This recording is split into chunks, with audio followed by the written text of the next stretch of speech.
Okay, my name is Karthik. I think we have quorum now. I'll be with you this beautiful Saturday morning for Real Estate Principles, Chapter 8. I do want to take a second to do a couple of housekeeping things. I wish this class wasn't on a weekend because being a Saturday, there's fewer people on the call, and this is probably the most important chapter of the whole book. So with that being said, we'll jump right into it here.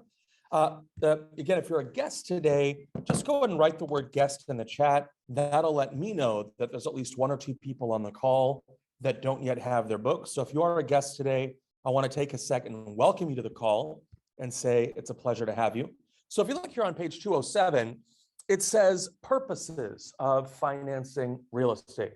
Purposes of financing real estate. So real estate, there's two things that make real estate kind of unique.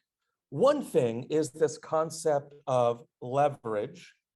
Leverage is, well, you probably have heard of leverage, but leverage is where you use the bank's money in order to finance the purchase of the property. So if you want to buy an $800,000 home, you don't need all $800,000 cash. You're going to borrow most of it from a bank. And this is kind of unique. If you wanted to buy $800,000 worth of gold or $800,000 worth of stock, you most of the time need $800,000 in cash. Now, I know you can do margin and option and all the stuff with stocks, but generally, if you want to buy $800,000 worth of something, you're going to kind of need $800,000 worth of cash. In real estate, it's not that way.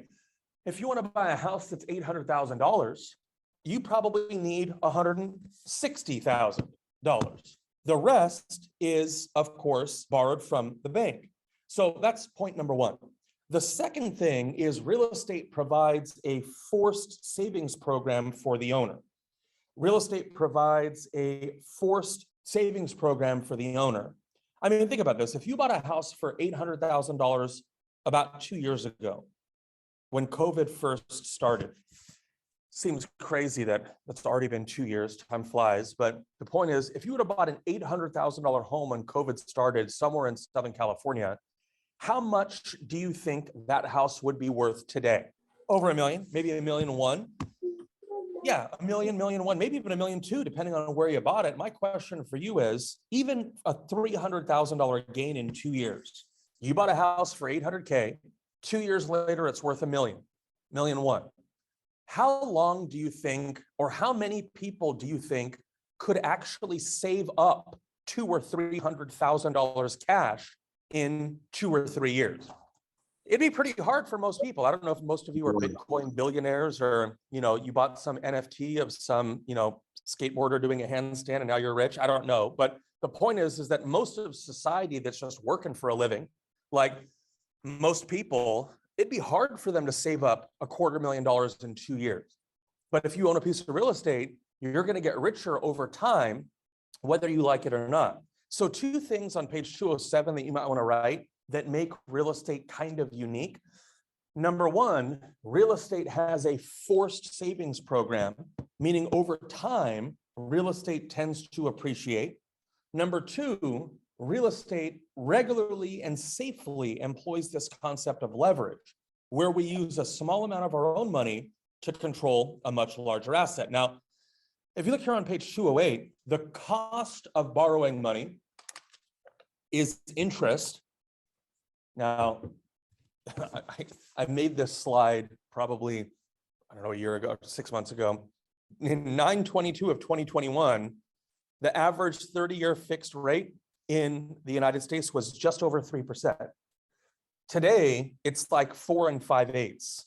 So rates have gone up more than a little in the last, 2 months, really. But they're still really low. I mean, yeah, fine. You might get a home loan at 4 3/4, fine. Oh my God, that hurts so bad. But look at what I put on my slide. In 1981, the average 30-year fixed home loan rate in 1981 was over 16.5%. That's crazy, right? 1981. Now, I mean, I was born in 94, so I wasn't around at that time. I'm just kidding. I wasn't born in 94, but I appreciate you not laughing. Anyway, in 1981, the rates were 16.64%.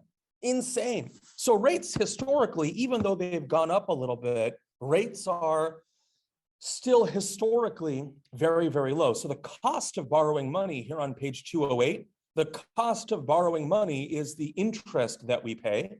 Now, if you look at 209 and 210, you'll see on 209 and 210 where it says the Federal Reserve System. Now, there's two ways on 209 and 210. Now, this is going to be kind of boring, so just bear with me for a second, but it's important because it's on the test. So if you look at 209 and 210, the Federal Reserve, the government, has two ways that they could influence the economy. One way they could influence the economy is through fiscal policy. Another way is through monetary policy. So the Fed can influence the economy two ways. One through monetary policy and another way through fiscal policy. Now, fiscal policy is basically tax and spend. You know this already. Generally, if the government raises taxes, this will slow the economy generally. If the government lowers taxes, it encourages investment and it basically can stimulate the economy.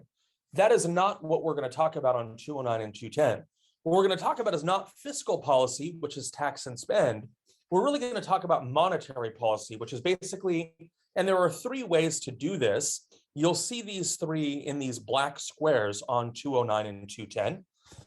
One thing that the Fed could do is the Fed could alter reserve requirements. Another thing that the Fed could do is the Fed could alter the discount rate. Another thing the Fed could do is buy or sell bonds. This is also called open market operations. So the Fed could alter the reserve requirements, they could change the discount rate, or they could do open market operations. Now I want to start with the reserve requirements.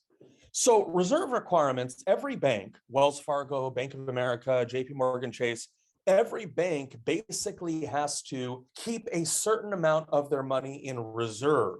They can't lend out all of it. They basically have to keep the money in reserve, some money in reserve. Let's say Chase has to keep 25% of all their money in reserve. If the Fed tomorrow said, no, now instead of 25%, you have to keep 60% of all your deposits in reserve. Now banks have to keep more money in reserve. The more money the bank has to keep in reserve, the less they have to lend out. Would raising reserve requirements slow or stimulate the economy? Slow. Raising reserve requirements slows the economy because now instead of having to keep 25%, they have to keep 50 or 60%. Okay, there's less money to lend out. The economy is going to slow. If we lower reserve requirements and we take them from, let's say, 25% to 2%, now all of a sudden, suddenly Wells Fargo has way more money to lend out. They're going to be incentivized to lend it out. What's going to happen to the economy? It's going to stimulate. So next to reserve requirements, you might want to write, raise reserve requirements slows the economy. Lowering reserve requirements stimulates the economy. So that's one tool that the Fed has in their system to slow or stimulate the economy. Let me ask you this right now, in March, April of 2022, do you think right now the Fed is trying to stimulate or slow the economy right now, do you think? Slow. Slow, excellent. The government is trying to slow down the economy. Why? Inflation. Because of inflation. My girlfriend wants to go to dinner tonight, and we will go to dinner. Now, I am worried about dinner tonight because I know even if we went to a place called the Olive Garden, where we went for Valentine's Day, we split the check, that was even better. But even at Olive Garden, dinner for two is going to be $65, right? I mean, there's a lot of inflation. So because there's so much inflation, the Fed wants to slow the economy down. Look at the next one, the discount rate. The discount rate is basically the rate that the Fed charges member banks to borrow money. Sometimes even Wells Fargo needs to borrow money overnight for short-term borrowing requirements. if, you know this already, if we raise interest rates on anything, is this going to slow or stimulate the economy if we raise interest rates? Slow. Slow, right? If we lower interest rates, you know this already, if we lower interest rates, what's going to happen then? The economy is going to stimulate. I mean, how many people do you think rushed to buy a house because interest rates were like 2.5%? A lot of people, it's basically free money. So when we lower interest rates on anything, this stimulates the economy. When we raise interest rates, it slows the economy. Now, the last one here, you'll see this on 209 and 210, is open market operations. This one, instead of being raise or lower, this is going to be buy or sell. So open market operations refers to the buying and selling of bonds. Buying and selling of bonds. Now, a bond, you know this already, a bond is basically debt. Like if the government wanted to, oh, I don't know, build a wall, go to war, build a bridge. Sometimes the government doesn't have enough money to do that. So the government basically needs to borrow money from the public. When they borrow money from the public, they can use that money to build the bridge. Now, you can invest in bonds. You've heard of this before, right? You might have some government bonds or some corporate bonds. Basically, imagine this. Imagine that you never got a haircut, never bought a car, never went out to eat, never did anything fun. You just saved all your money and invested all your money in bonds. Do you think if everybody in society invested all their money and never spent it, would the economy slow or stimulate if nobody spent ever? Slow. Slow. The economy would come to a grinding halt because no one's spending any money.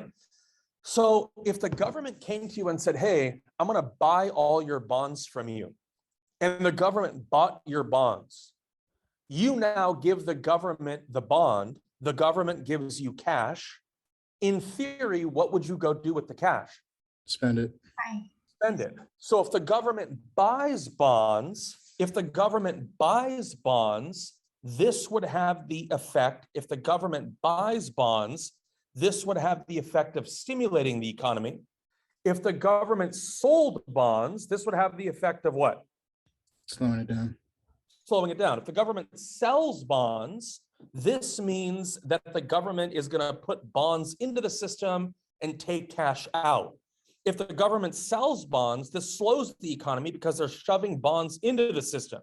If the government bought the bonds, this would stimulate the economy because we're taking bonds out of the system and putting cash into it. So you might say to yourself, well, hey, I don't want to learn all this. This is nonsense, right? I just want to learn how to sell some houses and make some dough. The problem is, if you don't understand, let's say, for example, how raising rates, do you think a lot of people today are going to be super stoked and want to run out and buy houses at the same rate they were doing it if rates go to 6%? No. Maybe not, right? They'd be like, I want to wait till rates come down, or 6%, my payment's way more expensive now. Instead of being able to buy a house for $1.2 million, now I can only afford a house for $875,000, right? This would have the effect of slowing the economy. Now, so again, the government on 209 and 210 has two ways that they can influence the economy. One way is through fiscal policy, which is tax and spend. Another way is through monetary policy, which are reserve requirements, the discount rate, and open market operations. Now, I want to show you one more thing here. I want to get through 2 or 3 more slides, and I'll take any questions by now. But if you look at 211 through 212, the subprime crisis of 2008. So you probably know this on 211 and 212. You know this already, but one of the main reasons why, or you might, maybe you tell me, what is one main reason why the crash happened in 08 and 09, do you think? People bought houses they couldn't afford. Oh, true. But why would people be able to qualify for loans that they didn't make enough money to service? Lots of money in the There weren't market. that many requirements. That's exactly right. There were very little requirements. Today, if you want a home loan today, generally you need, 2 years tax returns, a P&L if you're self-employed, you need like X months of bank statements. They check you out to make sure that, I don't know, if you work at Wiener Schnitzel in the drive-through, you might have money, I don't know, but most people that work at Wiener Schnitzel in the drive-through maybe don't have, the ability to pay for a $1.2 million home. So they had all these stated income loan programs back then where literally a borrower could just write what they made in a box and the bank just accepted it and funded the loan. There was no like verification of anything.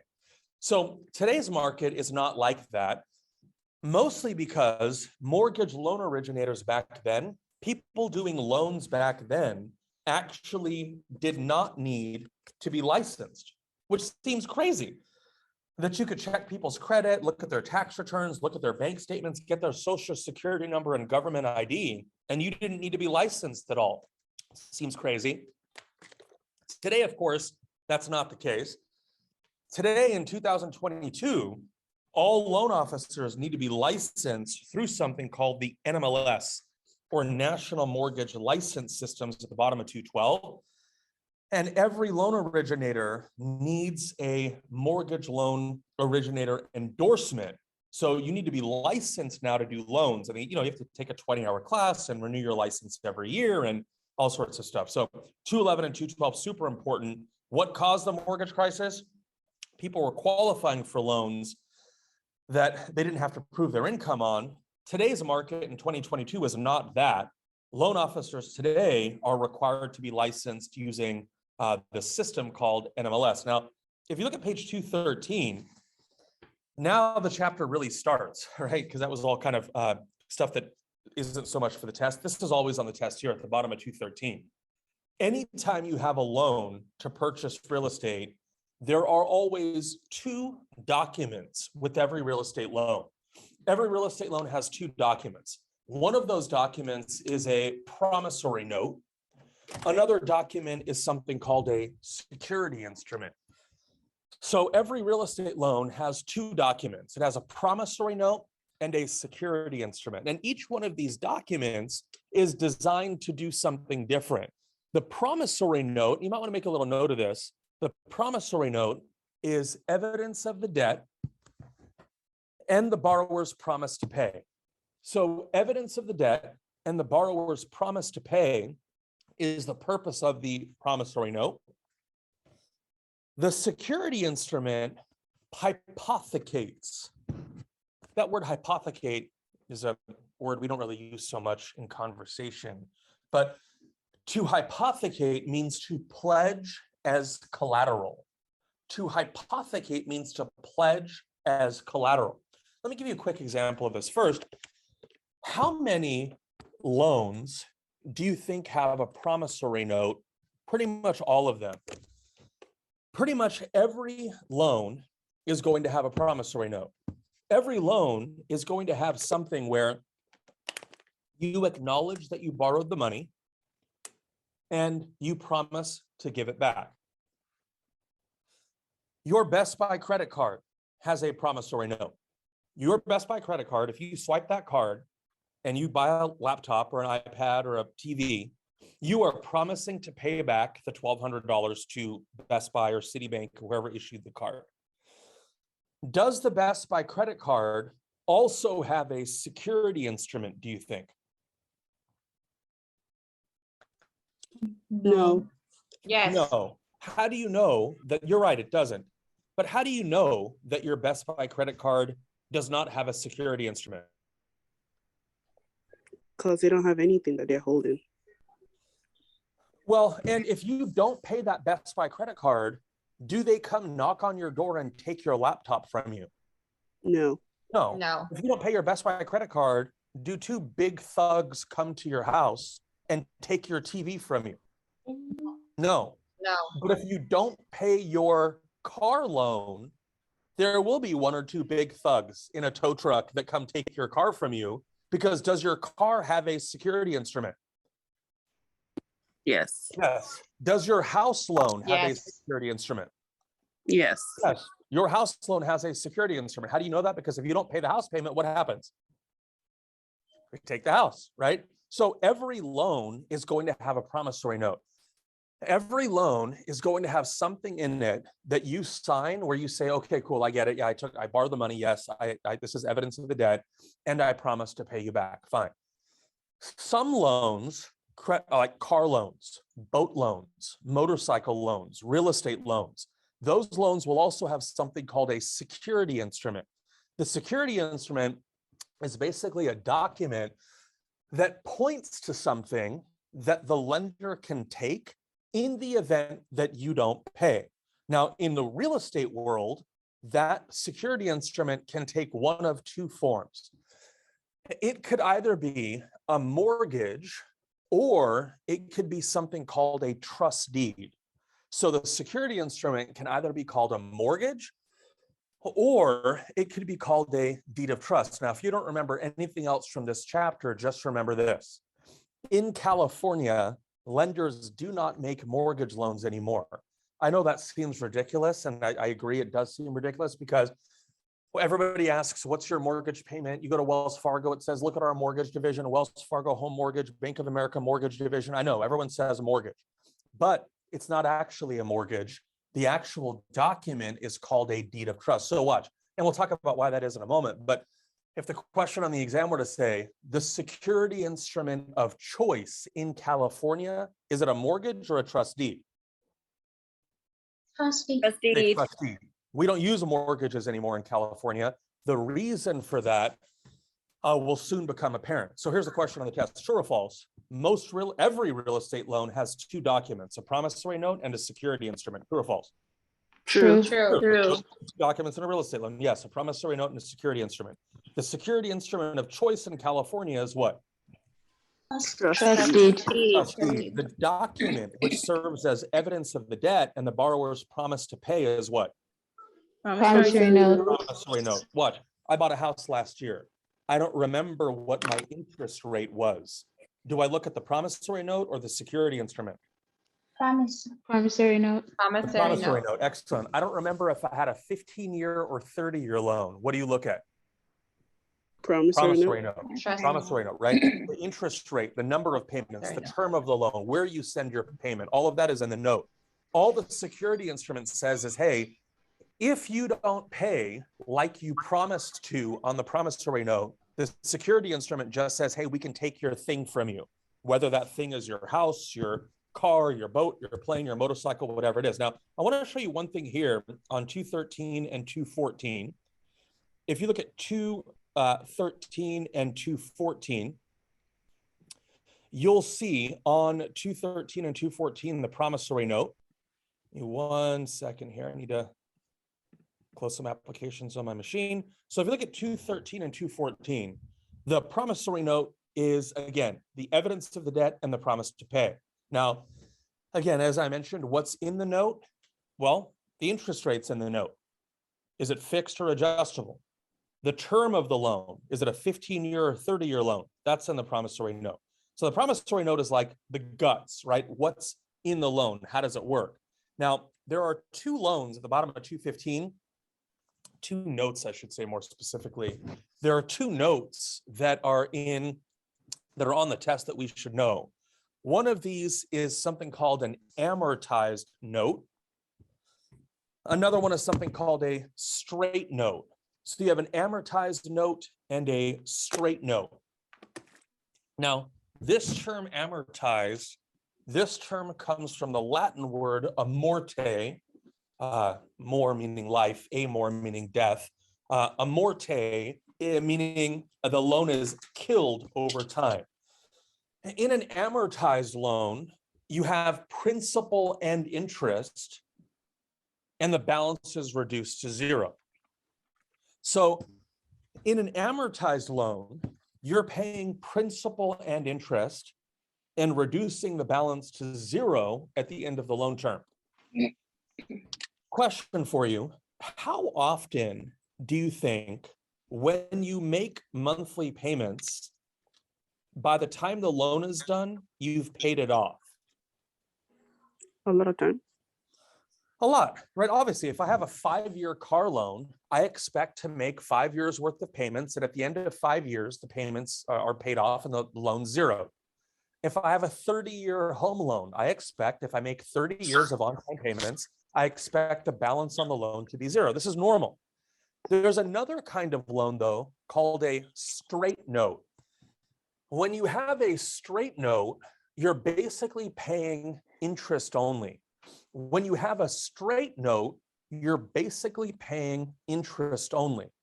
Now, when you have interest only, you don't have any amortization. When you're paying interest only, you're not paying any principal, which means you're not actually paying down the loan.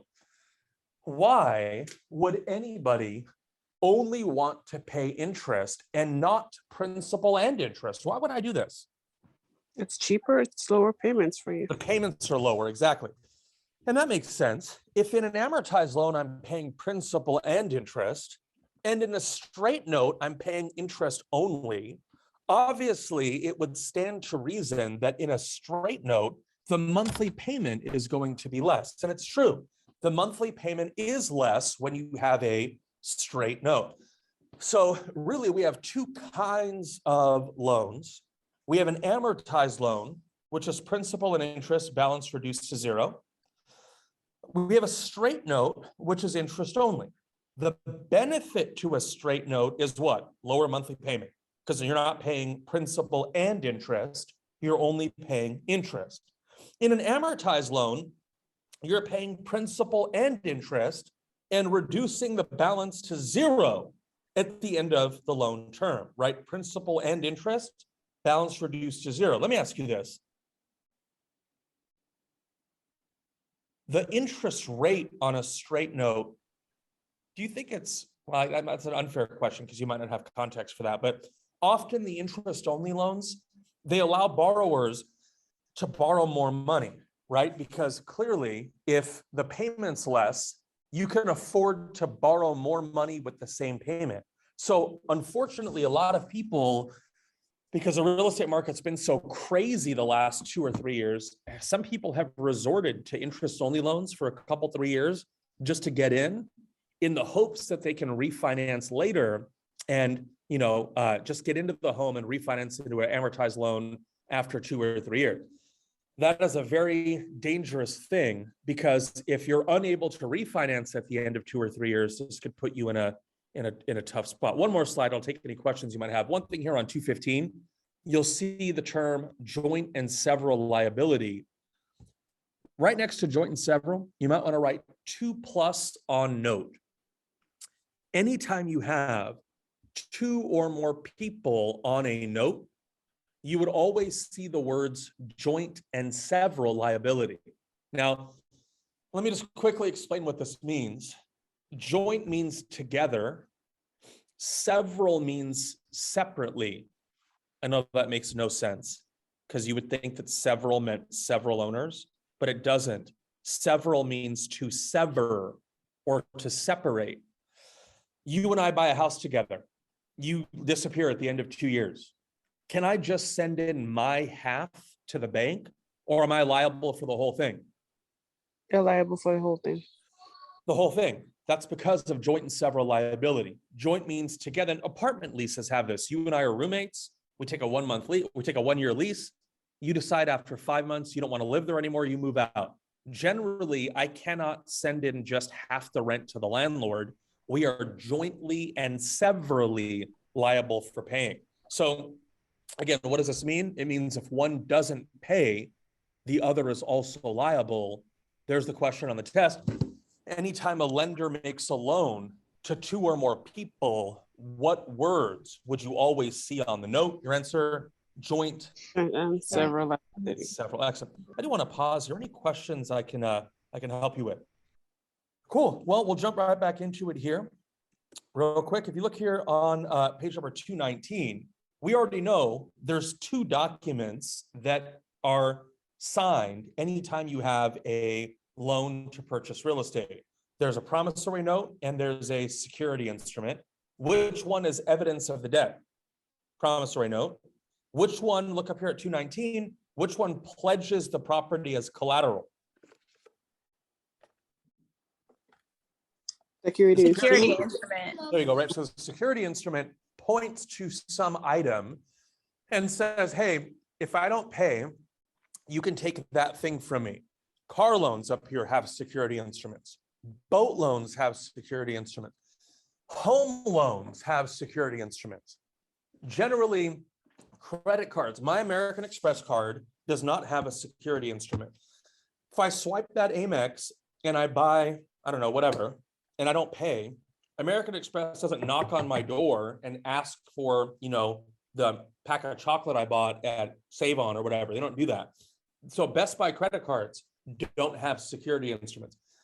By the way, for this reason, are credit card interest rates higher or lower than car loans?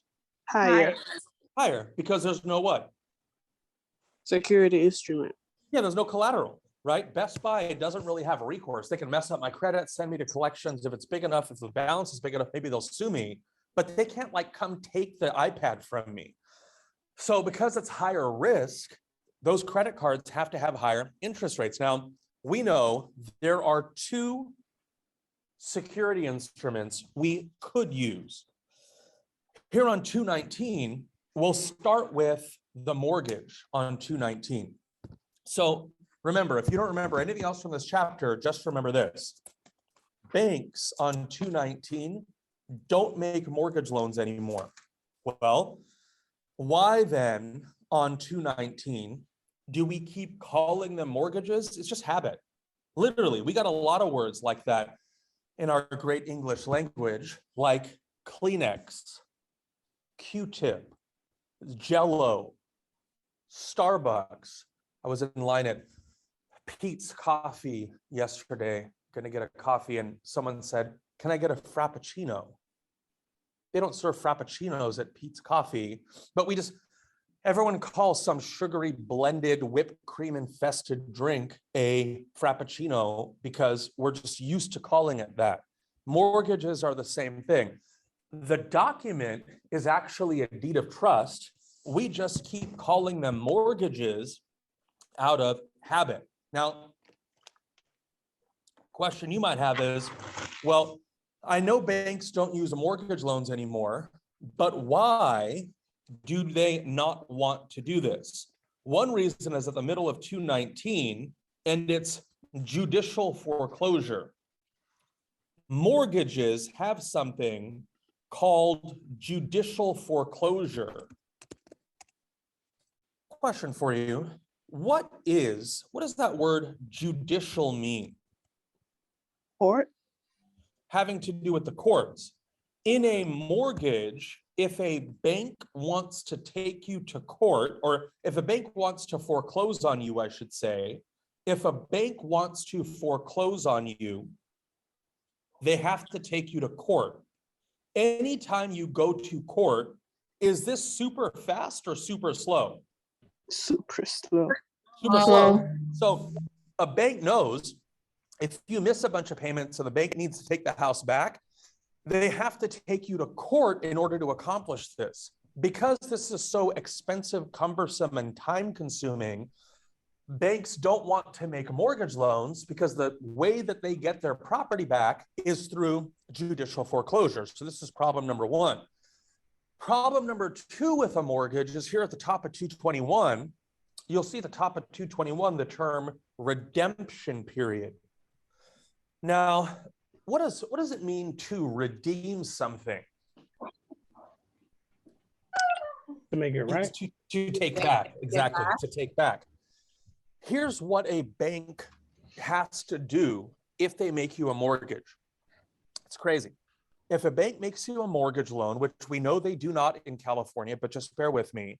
If a bank made you a mortgage loan and the bank decided that they wanted to foreclose on you, how would the bank do that? They would go where? To court. To court through judicial foreclosure.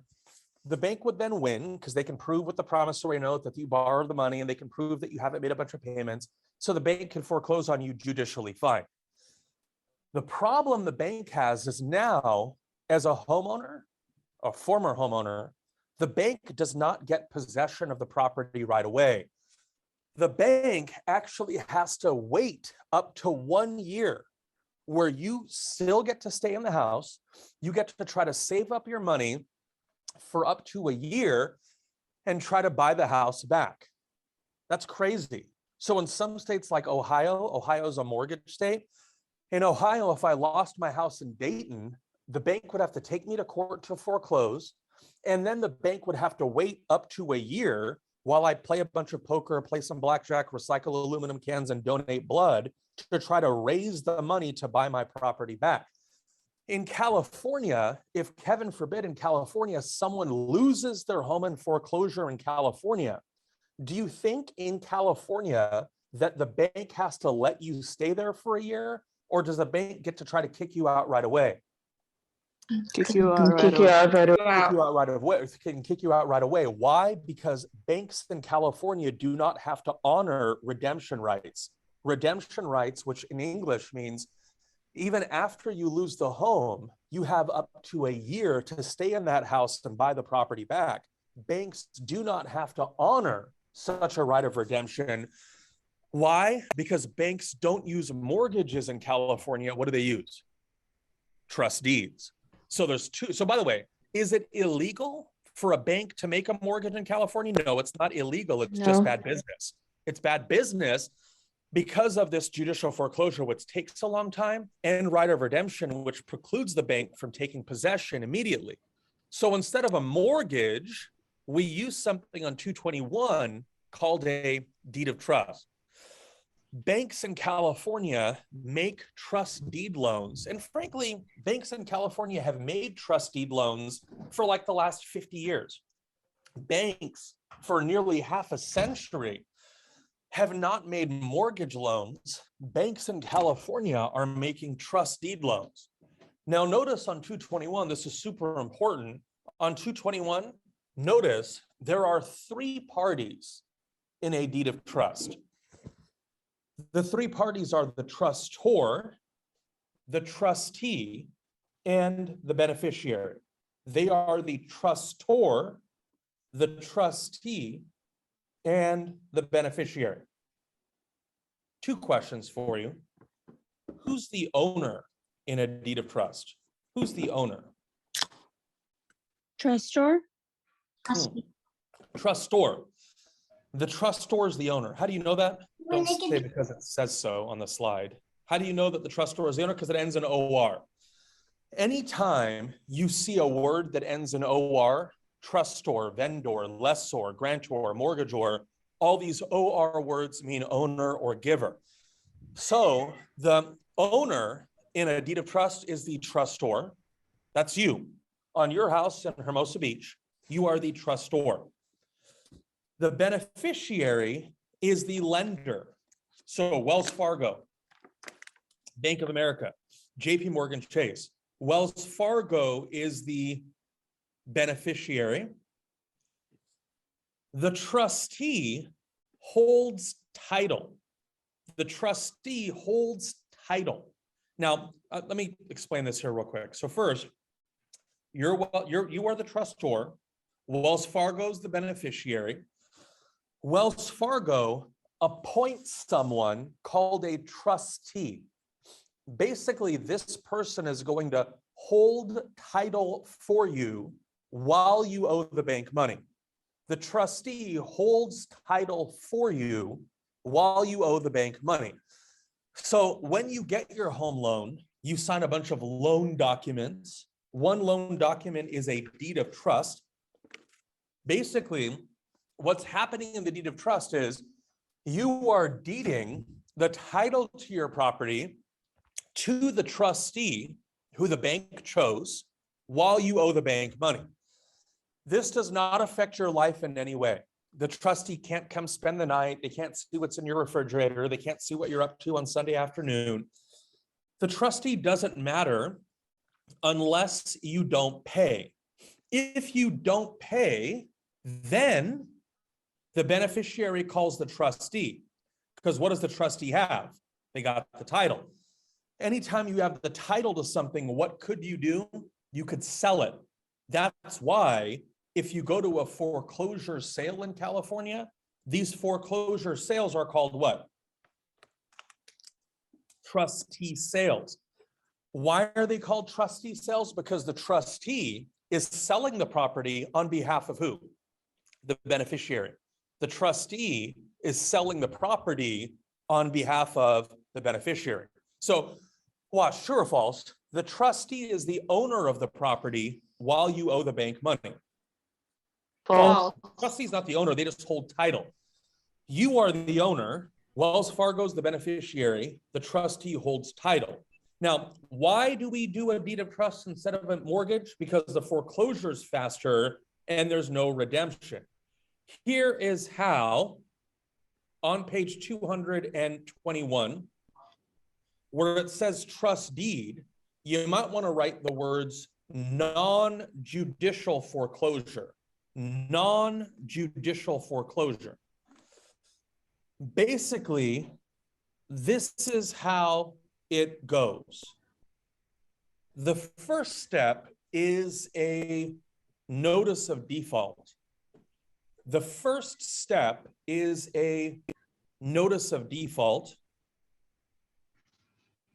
Now, generally, you have to wait probably 3, 4, 5 payments, right? Generally, the lender waits. Now, technically, the lender can record a notice of default if you miss one payment, but they won't generally do that. Generally, it's going to be, you miss a handful of payments, you get a notice of default. Then wait 90 days.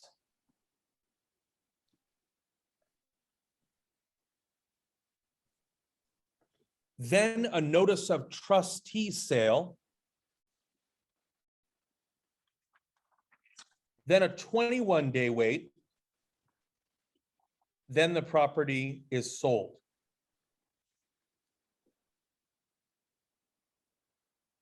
So again, notice of default, 90 days, notice of trustee sale, 21 days, and then the property is sold at auction with no redemption period. So notice, look at how quick this foreclosure is. The foreclosure could be as fast as like under 4 months.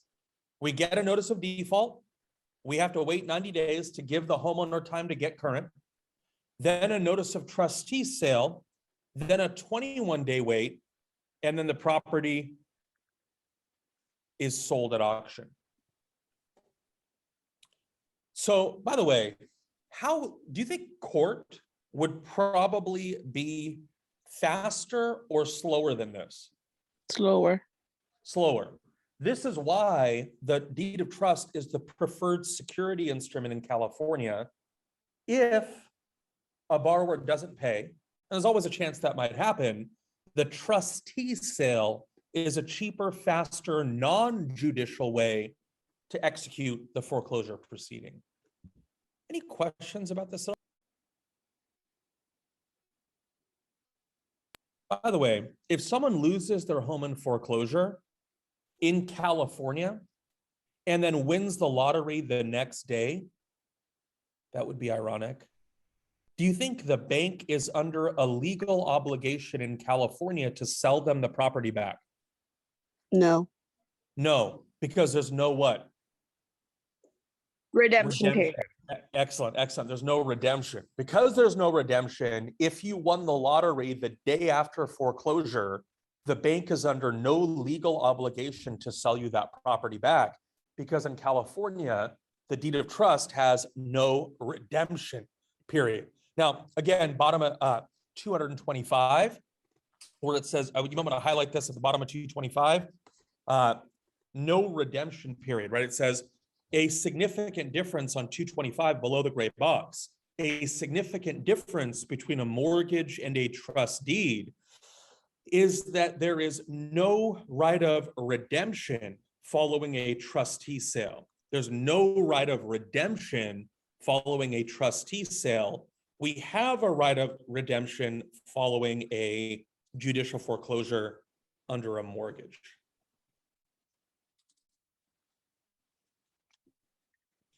Cool. Now, a couple last things here. I want to show you one thing. Let me ask you this. Who held the title? Who held the title in a trust deed? Who holds the title in a trust deed? Trustee. The That's trustee, excellent. The trustee holds title in a deed of trust, fine. But if I'm a homeowner and I pay off my loan, don't you think I'm gonna want the title back? Of course, I'm gonna want the title back, and the trustee is gonna give me something on 226 called a reconveyance deed. A reconveyance deed is signed by the trustee and given to the trustor following full satisfaction of debt. So here's the question on the test. The document used to evidence full payment of a note and deed of trust is what? Reconveyance deed. Reconveyance deed. Excellent. The reconveyance deed is what you get when you pay off a note secured by a deed of trust. Now, a couple of last things here real quick. If you look at 230 and 231, let's finish strong. I only have about 15 minutes left with you and then I'll get you out of here, right? So we're almost there, but I do want to cover institutional lenders and construction loans and we'll wrap it up. So if you look at 230 and 231, you'll see where it says primary lenders. These are, there's two types of primary lenders. There's institutional and non-institutional. If you look at 230 and 231, right next to institutional lenders, I would know two of these. I would know commercial banks and I would know insurance companies. Now, commercial banks, one thing we should know about commercial banks, you might want to write this at the bottom of 231, I would write the words wide variety of loans. Commercial banks make a wide variety of loans. I mean, isn't it true? You could go to a commercial bank. By the way, this is not a trick question, but name a bank. Chase. Bank of America. Chase, right? Fine, JP Morgan Chase. You go to Chase, can you get a credit card from Chase? Yes. Yes. You can get a credit card loan and a student loan and an auto loan and a home equity loan and a home loan and a small business loan and all sorts of different loans. So if the question on the exam were to say, the lender that makes the widest variety of loans is who? Commercial banks. So bank. Second thing you might want to write next to commercial banks, I would write the words construction lender. Commercial banks are who you would most likely get a construction loan from. Commercial banks are who you would most likely get a construction loan from. Also, insurance companies, right next to insurance companies, I would write the words large loans, 3 million and up. Insurance companies make large loans, 3 million and up. So if you wanted to get a loan for a huge office building or shopping center or a series of industrial warehouses, you would likely get that loan from a life insurance company. So if the question on the exam were to say, the lender that is least likely to make a small loan on a condo is who? Insurance company. Insurance companies, right? Insurance companies are least likely to make small loans on condos. Now, we also have non-institutional lenders, and you'll see these on 233 and 234. Non-institutional lenders could be mortgage companies. Now, there are two types of mortgage companies we should know about on 233 and 234. They are mortgage brokers and mortgage bankers. Mortgage brokers and mortgage bankers. Now, let's start at the bottom of page 233 with mortgage bankers. Now, by the way, a mortgage banker is not a bank. A mortgage banker is not a bank. A mortgage banker basically has a line of credit.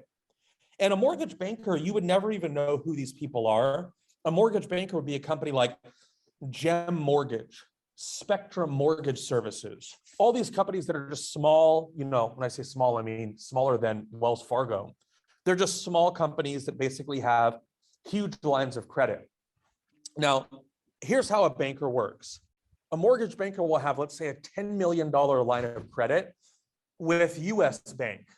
So this is something interesting. This is something interesting. A mortgage banker has a $10 million line of credit.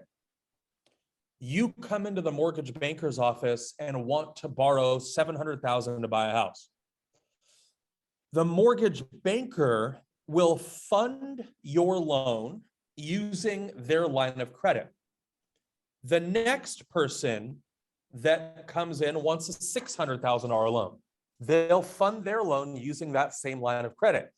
Eventually, though, what will happen is that, like a big fat credit card, that line of credit will get maxed out. Now, all of a sudden, the next person walks in and wants to buy a house for $900,000.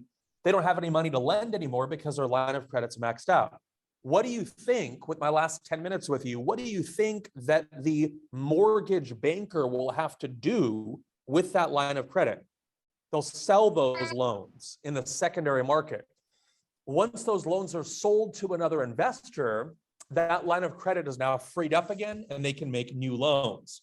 So that's basically how a mortgage banker works. The mortgage banker uses a line of credit to originate loans. Because that line of credit is finite, they'll have to sell those loans where? In the secondary mortgage market to free up capital in order to fund new loans. Now, a broker doesn't have any money on page number 234 at the bottom. A mortgage broker is, the reason they're called brokers is because they're literally broke. Mortgage brokers don't have any money. All the mortgage broker does is arrange credit. All the mortgage broker does is arrange credit. The mortgage broker knows a person that wants to borrow, knows a person that wants to lend, and the mortgage broker arranges the borrower with the lender. Now, you might say to yourself, well, I know from being a human on earth for at least 18 years, anytime you have a middle person in the middle of a borrower and a lender, that middle person is going to charge a fee. Why wouldn't I go directly to a bank?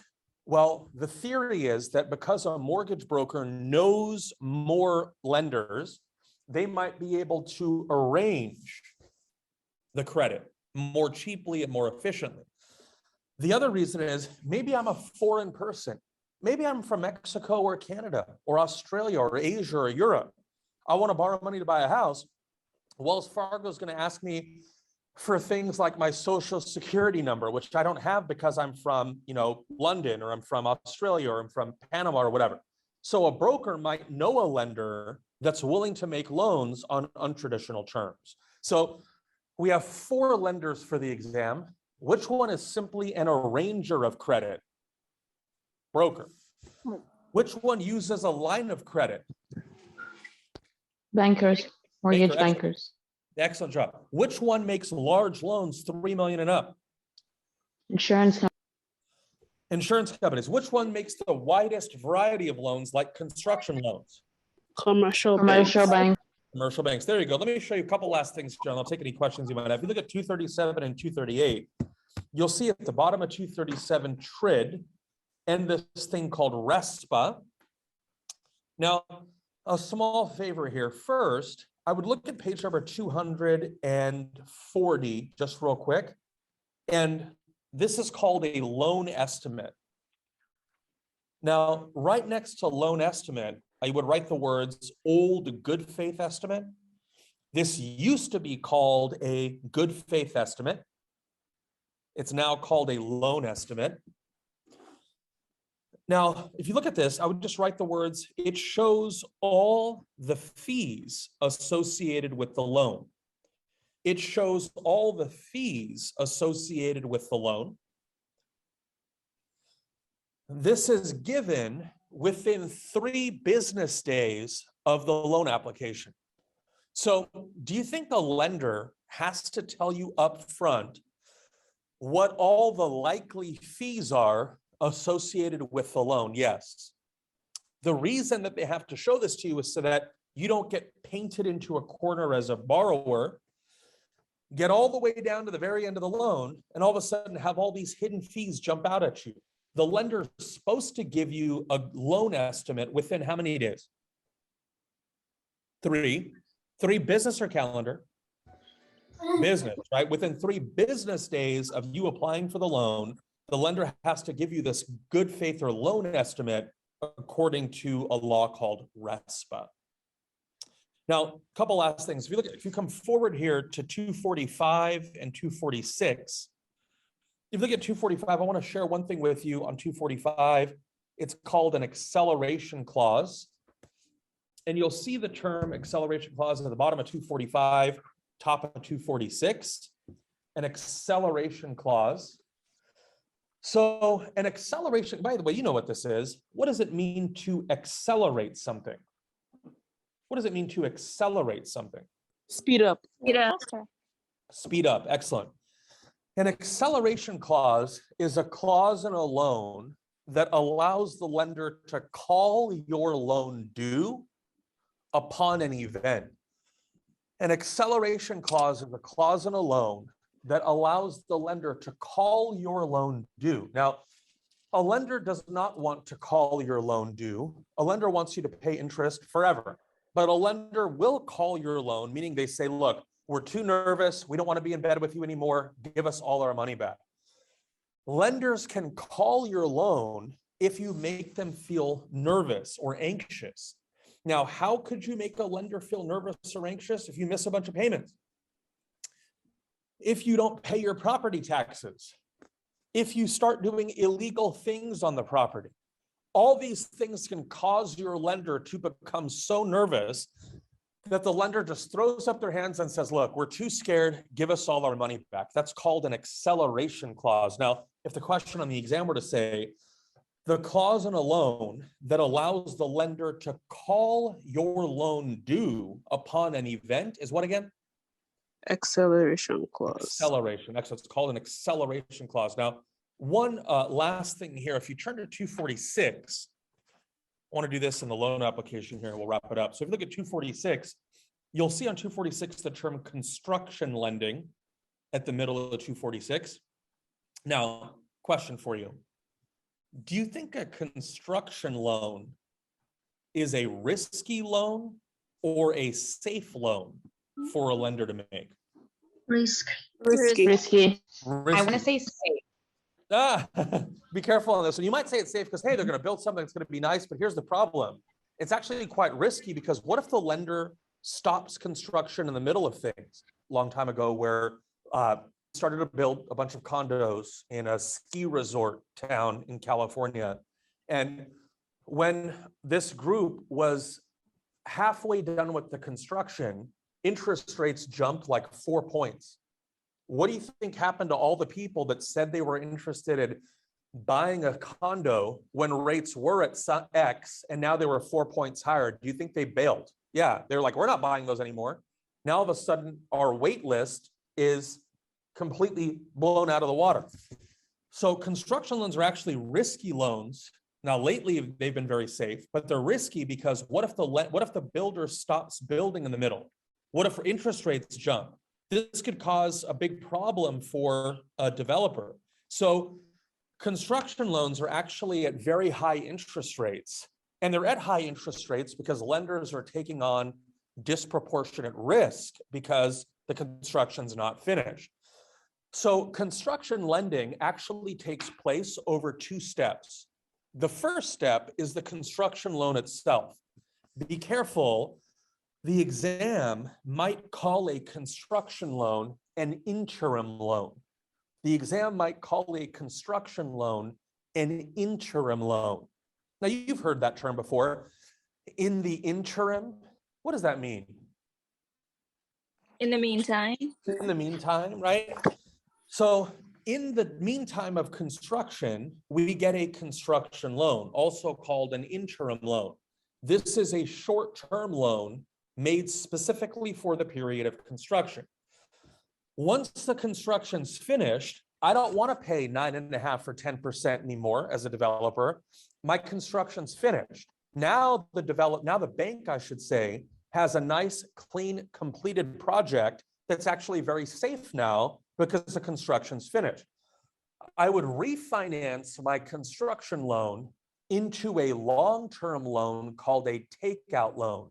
And the takeout loan is called that because it literally takes out the construction loan, and the takeout loan sits as the long-term financing on the project.